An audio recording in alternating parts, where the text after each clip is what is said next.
Enough said. Okay.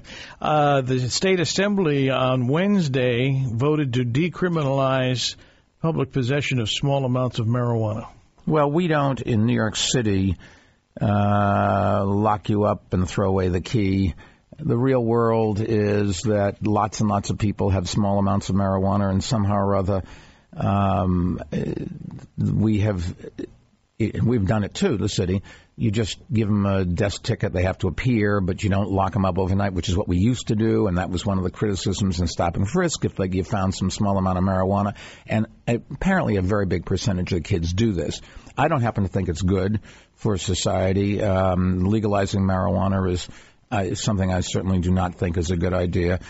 Becoming a culture dependent on drugs and everything, we just keep finding another excuse and another stimulant and looking for a solution rather than the old traditional American be self-sufficient and dependent on yourself and take responsibility. But the bottom line is, if you're going to not arrest people, then I suppose it is better to change the law. I've never liked it when we have a law we don't like and we wink at it. That's really bad because it just, when do you start obeying the laws? And it's the laws that keep us all safe. It's the laws and the enforcement of whatever laws are on the book. The way the courts interpret it is what keeps us free. I think it's been very interesting to watch, and I actually comment on a regular basis, the push here in America and across America to legalize marijuana, medical marijuana. Yeah, right, medical, Mike. Come on. Well, that's exactly the point. There's no medical. This is one of the great hoaxes of all times.